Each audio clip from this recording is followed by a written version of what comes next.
L'édito politique sur Europe 1 avec Le Figaro. Bonjour Vincent Trémollet-de-Villers. Bonjour Jacques, bonjour Anissa, bonjour à tous. Vincent. Demain, mardi, aura lieu le vote solennel à l'Assemblée nationale en deuxième lecture de 2 propositions de loi sur les soins palliatifs et sur l'aide à mourir, c'est-à-dire le suicide assisté et l'euthanasie.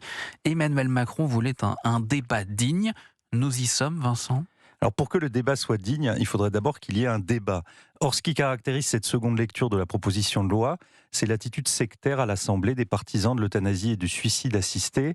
Le vernis a craqué, les apparences démocratiques aussi. Désormais, le but est d'aller vite et même au pas de charge, sans prendre le temps d'écouter les opposants, mais aussi ceux qui doutent ou voudraient simplement équilibrer un peu ce texte. Les partisans ne cherchent même plus à faire croire qu'ils expriment une demande émanant du corps social. Ils veulent tenir leur agenda, comme s'il fallait absolument une dernière loi sociétale avant liquidation. Le président de la République en a fait une priorité, la présidente de l'Assemblée en a fait son obsession, et elle peut compter sur le président de la Commission des Finances, l'insoumis Éric Coquerel, qui a écarté sans ménagement plus de 150 amendements destinés à mettre des garde-fous à cette loi.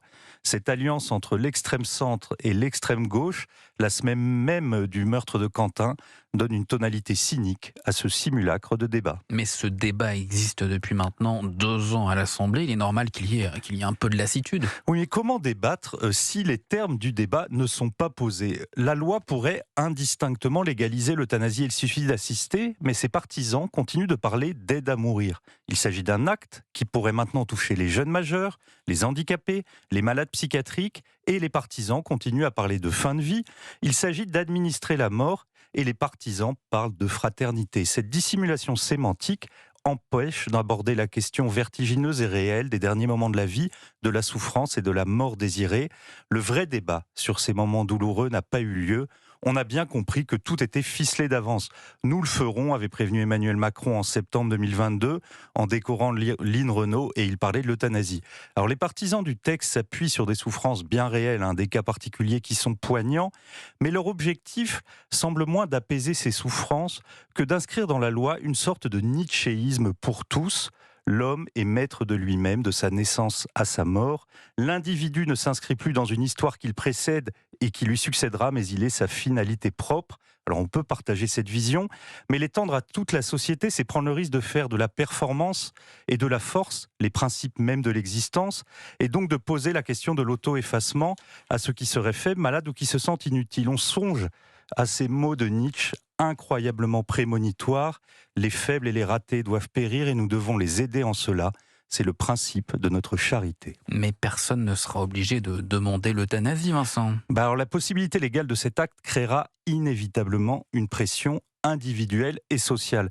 Comme le dit Michel Houellebecq, aux 2 catégories existantes, les vivants et les morts, il faudra ajouter une nouvelle catégorie, celle des éligibles, c'est-à-dire ceux qui pourraient demander l'euthanasie ou le suicide assisté. Un statut hybride où vous êtes vivant, mais vous pourriez, si vous le souhaitez, ne plus l'être. Comment ne pas voir les dangers de cette nouvelle possibilité ? Et comment ne pas craindre qu'elle réponde très vite à une logique économique ?